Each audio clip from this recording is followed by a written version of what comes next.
wife here with me. We live here in the States in Orlando, the Sanford area.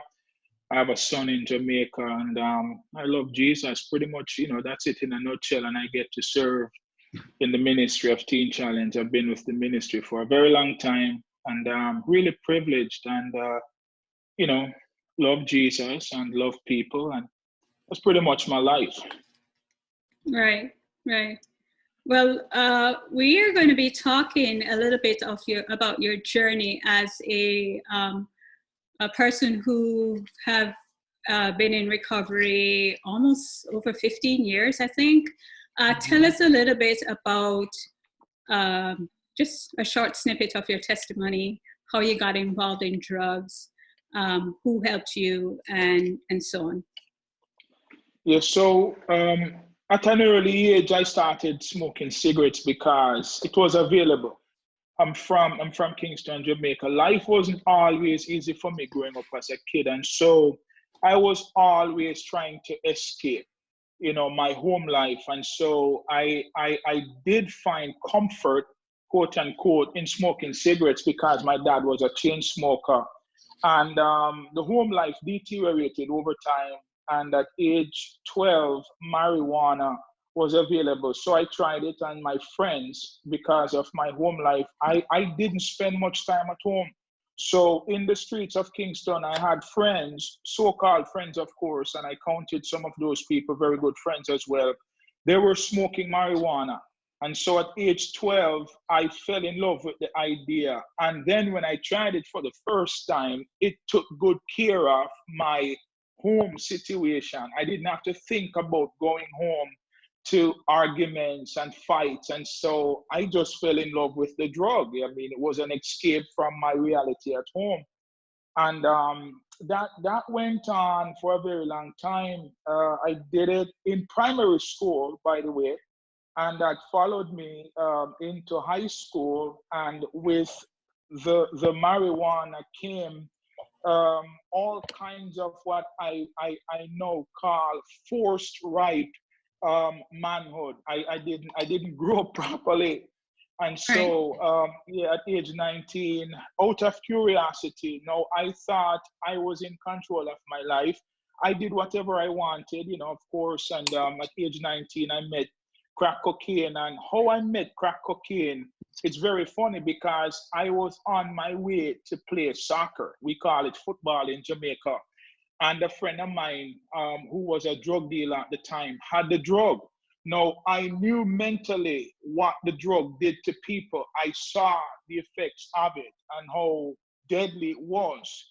Right. But hey, a friend of mine had access to it, and I was smoking marijuana at the time of crack cocaine's introduction, and I acted upon it, and that was a nightmare. I'll be honest with you. I could not believe after 3 years what had happened to my life. And so it was nasty, Andre. Wow, it's an interesting journey. In my book, Help I'm in Transition from Drug Treatment to Lifelong Recovery, I talk about the fact that a lot of persons who end up doing drugs, it's usually from something that has happened in the home obviously at an impressionable age for you. There was stuff happening in your life that caused this just unsettling for you as a child, you're probably not feeling safe, and with other things too, that were not feeling secure, possibly not feeling loved, and so on. It's usually that causes persons to go back or to go into addiction, or to find and seek love in places that they shouldn't. And so, well, tell us about your journey, though, of how you got help. How did you get help? So at age 19, the first year, I felt like I was in control of my cocaine addiction. because I was able to not do it on the weekends, and I felt like, wow, okay, I have this thing figured out. So a year turned into 3 years, and with every year things got worse. Mhm. And I reached a place of hopelessness and brokenness. And on top of that was the birth of my first child, my son. And for me, the birth of my son was the turning point. Why? I remembered how difficult it was for me as a child growing up with my dad, and how my mom tried her very best to protect me, and I still end up doing what I wanted to do. And so I thought about this innocent child. Somehow a panoramic view was given to me in the midst of my addiction. I mean, active, full blown addiction. Nobody wanted anything to do with me. My story was now public. Everybody in the community knew I was a cokehead. And in Jamaica, that's the last name you really want to be called. Right. It's a cokehead. And so the birth of my son did me in, and I started to think about his life and how my father absence from the home impacted me in a very negative way. And so I was now thinking about the impact my addiction would have on my son.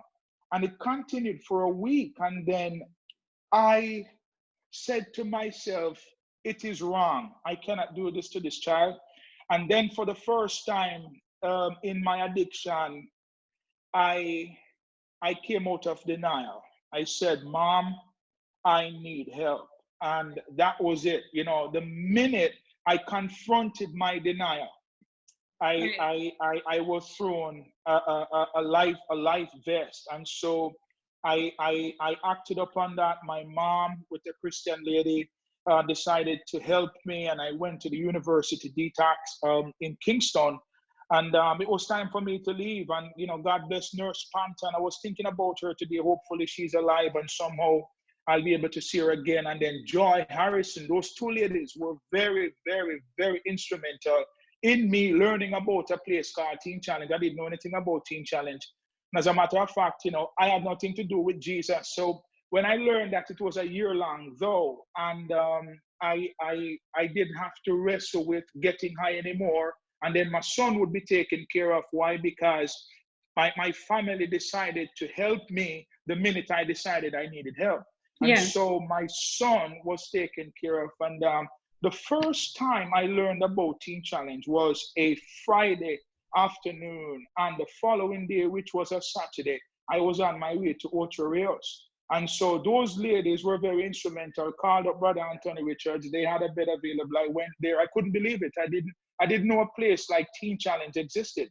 And I was so tired. I was completely frazzled, and I needed long-term residential care. And Right. so when I went there, Andre, I'll never forget, the director was transitioning from being the program manager to the men's program director. And he was bold enough to ask me this question: do you believe in Jesus? And I said, I am not sure about this Jesus thing, but if Jesus can change my life, I want a change. I need a change of life. And yes, I believe. And I remember I got saved on that day, and it has been a beautiful journey. Not perfect, but very beautiful. So, Christ for me, in my life, has kept me over the years. And here I am, sharing my story with the world. Right. Right. Right. Um, Sterling, so you went to Teen Challenge.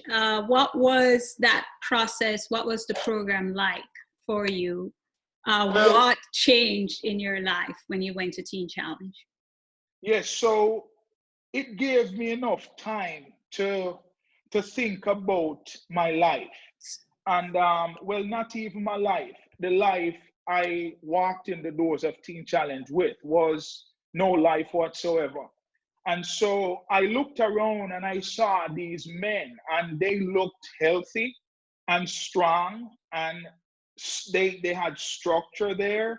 I mean, the men went to bed on time, they got up on time, so the whole environment was a breath of fresh air for me.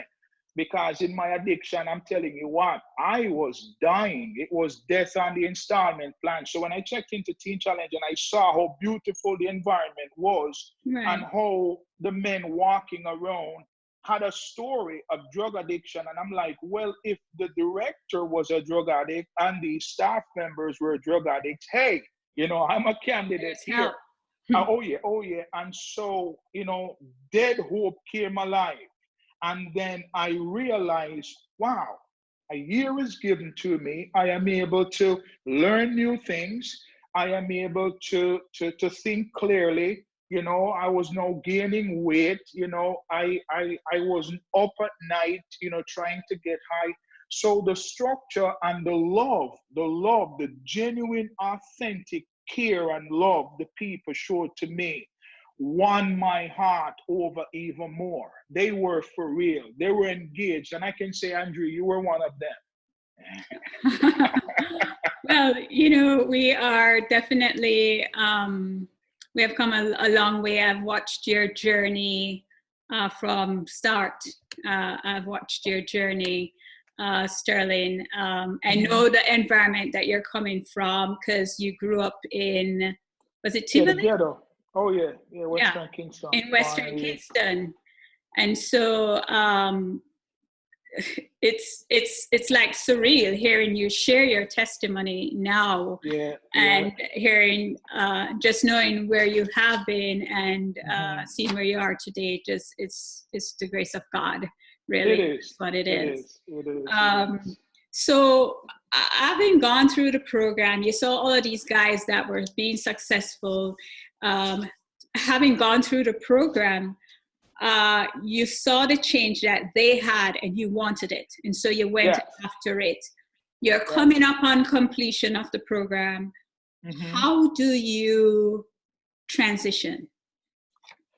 Yeah, that's a beautiful question. So, I mean, kind of like in a nutshell, the year gave me an opportunity to build good, rock solid relationships with some people I admire dearly. And I remained, teachable. I trusted the imperfect leadership because we serve a perfect God, and my way didn't work. So I would have one-on-one conversations with some staff members there, and they would suggest certain things, and they would even propose certain ideas. And I'm like, okay, if these people, have more miles on their odometer, I need to listen. Regardless of what I think is right, I need to trust my leadership. And so, I thank God for my leadership team then. I mean, there's so many names I could name right now. Hopefully those brothers and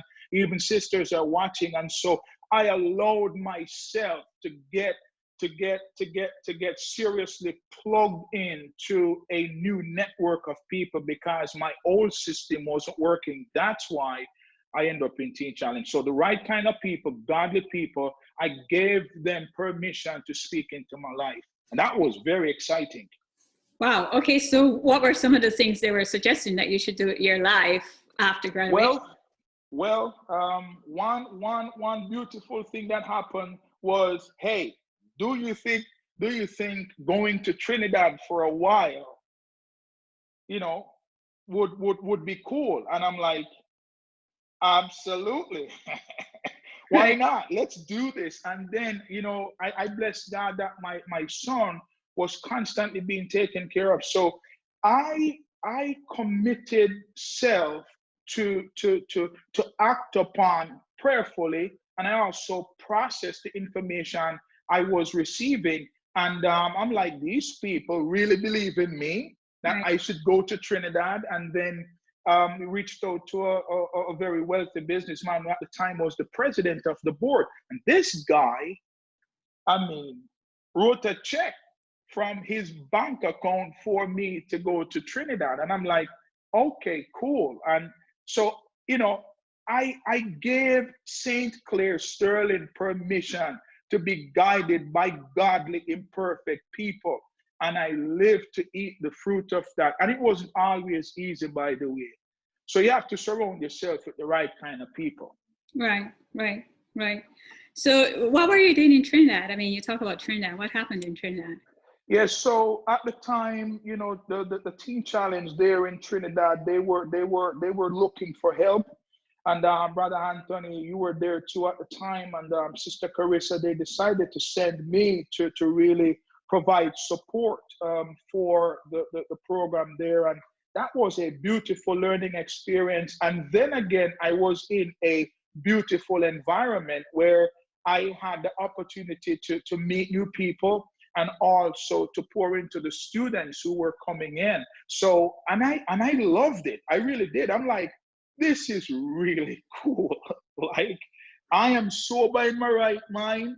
I don't deserve to be here. And all Jesus is asking is that I do for the students and the staff team what he has done for me. I can do that. Yes, for sure. Yeah, I can do that. Sure, sure. So your journey to Trinidad, how did that wrap up, and where did you see yourself over the next 2 to 3 years after that? Yeah, so not even ironically, things didn't go according to plan in Trinidad. And I didn't relapse or anything. I missed my family, I missed my son. And so I ended up leaving Trinidad, 6 months early. And so I prayed about it, and I decided to go home and take good care of my son. And so, I mean, that's very noble, right? Right. It's a very noble thought. But when I called up Brother Anthony Richards, who is still the executive director today, he said to me, if you go home, just remember this: you will cut self off from Teen Challenge. And that was very sobering to me. Mm-hmm. Why? Teen Challenge sent you to Trinidad.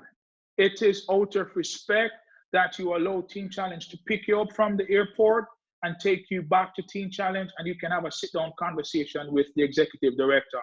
I didn't like it. However, I acted upon that, remain teachable. Right. And I sat with him, and he shared his heart. But in the back of my mind, I'm a graduate. I honored the commitment in Trinidad. It's time to move on. I want to get married. I want to move on with my life. And so that didn't work out. And on the day when I decided to leave my internship, not a day before, not a day after, but the day when I picked up my duffel bag and I said to Teen Challenge Jamaica, thank you so much for all the investments you've made over the years. It's time for me to leave. I received a phone call, and lo and behold, it was a missionary friend, Reverend Puffpath, who was on his way to see me on the day I decided to leave the internship prematurely in Jamaica. He said to me, St. Clair, I just want you to know we've been praying, and being a Teen Challenge graduate, we feel like Jesus wants my family and I, with another missionary couple, to bless you with a full scholarship to Bible college. That duffel bag, which was on my shoulder, with tears in my eyes, I couldn't believe it. On the day I was leaving the internship in the market, and I dropped the bag. And that was another defining moment. I mean, tears in my eyes even right now. That was a divine interception. In retrospect, here I am today, who I am today. Walked in the doors of Teen Challenge, broken, homeless, yeah. Got beautifully saved. People believed in me, invested in my life, sent me to Trinidad. I decided to do my own thing, and God orchestrated all of that. And I said, yes, I will take the scholarship. And I went to Bible college for 3 years, room and board. I still have my books today, and a college education. And, I wish I could tell people it's been perfect, It has not been. However, I have not one day, and I bless God for that, go back to my old lifestyle. And then I met my wife, my beautiful wife in Bible college. Now, mark you, I don't deserve absolutely none of that. And today we're here. We have a little girl. I'm in ministry. It's just incredible. Right. I call it the great exchange or the greatest exchange. The greatest exchange. Yeah. Yeah. It's the greatest exchange, and It is. it's powerful to see, even in the midst of that, God's grace and His kindness and Oh His God. love and care for us, even in the Uh, midst of us wanting to do our own thing, or you wanting oh to do yeah. your own Oh yeah. thing, that Oh God yeah. is still there, and Oh yeah. He's prodding you and gently bringing you back, Yeah. to His Yup. calling and purpose on your life. Mhm. So would you say you were optimistic about the future then? You found your wife at Bible college, you finished Bible college, and how did the journey take you to the United States? Yeah, so after I graduated college, I went back. As a matter of fact, the reason why I can say I've been with the Ministry of Teen Challenge for so long, it's because I've been literally with the ministry for so long. Even while I was on my semester break, I would always work with the ministry. And so, hope was alive. Now I am able to live. Now I am able to still meet new people. And then I am entrusted a wife, and I'm always going back to the guy that walked in the door. So everything, it doesn't take a lot for me to be grateful because I had absolutely nothing. And Yes. to where I'm at today, I celebrate the goodness and the grace of God. So, I was bursting out from my skin, like seriously, this thing is now happening. And I went back to Teen Challenge and I served there. And, I got married, while serving at Teen Challenge. And then somehow, I felt like it was time to transition, to do something different outside of Teen Challenge. And so God in His sovereignty, who has always blessed me with some incredible people, I ran into a group of missionaries who are still a part of my life, and you know them as well, the Dukes. And out of that, I learned, I'm praying and fasting, God, you have to open doors here. I'm getting ready to move on from Teen Challenge Jamaica, and He connected the dots. So out of missionaries visiting Jamaica, He had it planned and figured out long ago, before the foundations of the world, that Bob Carey would know Rusty Dukes. And here you go. The dots got connected. And so it took us 15 months to transition from Teen Challenge Jamaica. That was very difficult, by the way, because, here I am moving away from the place where I encountered Jesus and all this, newness. And but we knew as well that it was time to transition. And in 2012, that transition became a reality. I ended up in Delaware with my wife. She gave birth to a little girl, and I directed the center there with Pastor Bob Carey and his wife and the team. Really, really cool group of people. And the Dukes. And so, what a blessing. And yeah, I've been with the ministry, directed it there, took a sabbatical as well, and started praying and felt like Jesus was opening the doors again. And voila, my wife and I, with my little girl, we're here in Sanford, and I get to serve as program manager here. I get to serve, and that's just an incredible blessing. Yes, yes.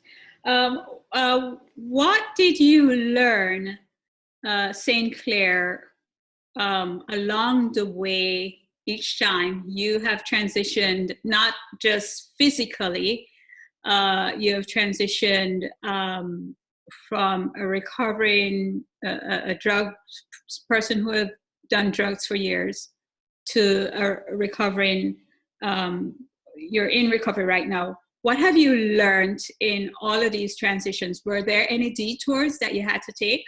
Because sometimes God let you go through a little detour before you get to your destination. And how did you manage or handle that? There is a thought that stays with me. A thought that I've turned into a personal prayer. So the minute I think I've arrived, I am in trouble. Okay. The minute I say to self, you're no longer a student, I am in trouble. And so I've had like a major detour was in Trinidad, I believe, and redemption was all upon that. And you know, even transitioning, wanting to transition earlier because I sensed God was moving us on from Teen Challenge Jamaica. I had to wait for 15 months before that transition, you know, materialize. And so I've had some smaller things just personally, you know, in my life, learning to wait and not just wait, but to serve while I wait, and to be very careful. I do not allow my agenda to override what is going on now. So this is my reality. Yeah. The future is beautiful. I get excited about it, but I do not want the future to rob what is going on now. This is my reality. Live in it, go through it, grow through it. If you have to kick and scream sometimes, it's okay. And but don't give up. Never, never give up. And so Yeah. yeah, that's it. You know. Yeah, someone once quoted, I think is a singer. There's a song, and she quoted this while she was preaching and singing. Don't look too far ahead because you'll get Yeah. there. You know, Mm-hmm, the future mm-hmm. is there. You can touch it. You can feel it. But Right. stay present right here, right now. Yeah. This is your reality Yeah. right now. Don't look too Mm-hmm. far ahead, because you'll be there, and God is not ready for you to be Yeah. there yet. Yeah. God is a God who has perfect timing about things. Mm-hmm. And so Right. you would say to someone in recovery, yes, God has a plan, a hope, and a Mm-hmm. future for your life, and he will Mm-hmm. unfold that over time.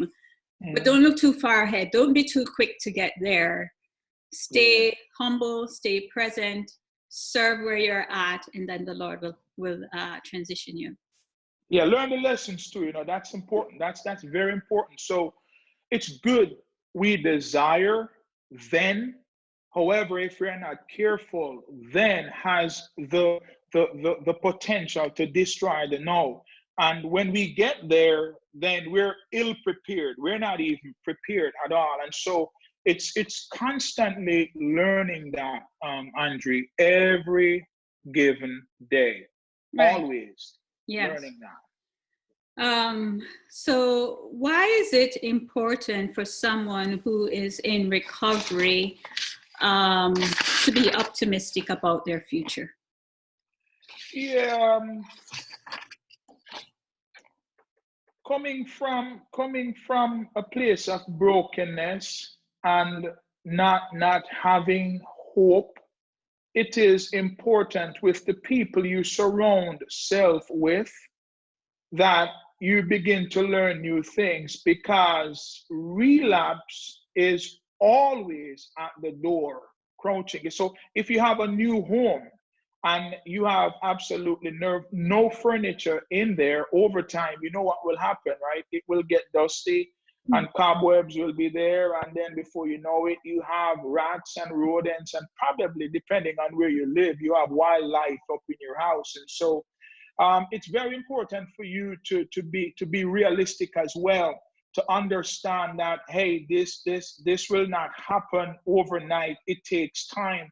And so the key for me was, and still is, allowing myself to be surrounded by people who are going somewhere. I'm not talking about just wanting to get rich, but people who are serious about life, who are intentional about going somewhere for the glory of God, and learning from them. So that right there, I believe, for me, is the core. Allowing self to learn new things, and when you learn new things, it will stimulate the brain. Right, right. It will. So So, you know, I'm going to open it up. Before you do your final thoughts, I'm going to open it up to just the persons who are watching us live. If you have any questions for Sterling, go ahead and type it in the comments section, as we're doing Facebook Live, and I'll make sure that I ask him those questions. Sterling, give us some final thoughts.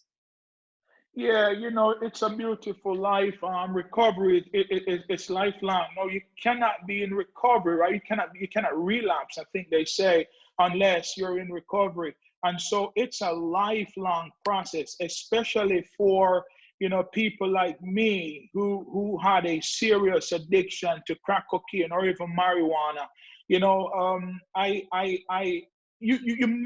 must know this. The day I begin to think it is okay to smoke a cigarette, I am in trouble. And that's just it. I didn't have a good life before Christ, and I prefer to die before going back to the life I didn't have. So the life I now have is as a result of Jesus and the people He has blessed me with. And remain honest. Have some key people in your corner, people who will tell you, hey, your eyes are red and you're covetous and you have hatred in your heart. You need some straight shooters in your life, people who will hold you accountable in love. Right. Well, it doesn't seem like there are any questions from our audience right now. So Sterling, I just want to say thank you for your time. In my book, Help, I'm in Transition from Drug Treatment to Lifelong Recovery, it talks about people in recovery should seek the answer to this question: why am I here? Why am I in this world? What is God's purpose for my life? Where would He have me to serve, or what will He have me to do? Those are some of the questions that we have to ask ourselves so that we know the direction where God wants us to go. And so I just want to say thank you for jumping on Facebook. And just to leave our audience with this word: do not fear. For the Lord says, I am with you. Do not be dismayed, for I am your God. I will strengthen you and I will help you. I will uphold you with my righteous right hand, and I will be with you wherever you go. And so I just wanted to leave that encouraging word with you guys, and just know that there are people, as Sterling emphasized this right through this interview, having the right people around you that you can cry out to, that you can reach out to, that will help you as you go through your recovery. And if you have any questions, or if you would like to purchase a copy of my book, you can get it at andreakin.com.